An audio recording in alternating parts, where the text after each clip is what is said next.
نحن نقص عليك أحسن القصص بما أوحينا إليك هذا القرآن. بسم الله الرحمن الرحیم. یو ملګری تاسو کړو چې کله ماشوم پیدا شي نو د په غوږ کې د اذان کولو مسنون طریقه څه ده؟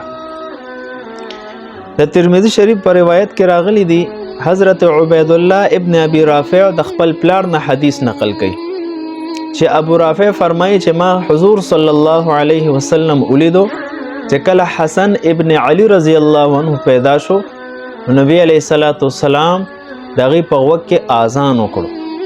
داسې اذان وکړو څنګه اذان چې د مونږ د پاره کیږي.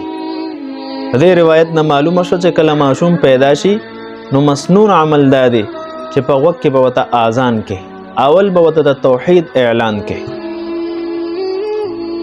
بیا په شرح السنت کې یو روایت ته رویه ان عمر ابن عبد العزيز كان يؤذن في اليمنى ويقيم في اليسرى اذا ولد الصبي. چې کله ماشوم پیدا شي نو عمر بن عبد العزيز رحمت الله علیه به وته په خیغ وخت کې اذان کولو او په ګس وخت کې به وته اقامت کولو.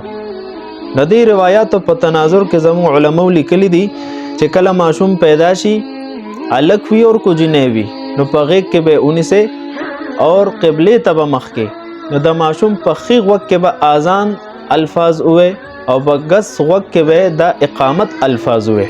دا مسنون دي همدک کې مسنون طریقه ده. همدک کشان چې کله حي علی الصلاة حي علی الفلاح الفاظ ویلو وخراشي نو دې سره به مخې طرف ته او ګس طرف ته هم اړې دا مستحب دي او دا روایتو کې شته.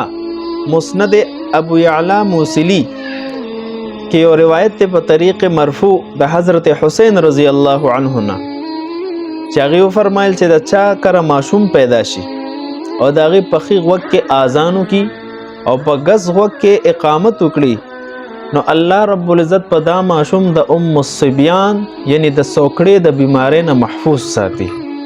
نو دې اذان کولو کې یو فائدہ دا هم ده چې الله رب العزت په دا ماشوم د بیماریانو نه هم محفوظ ساتي. السلام.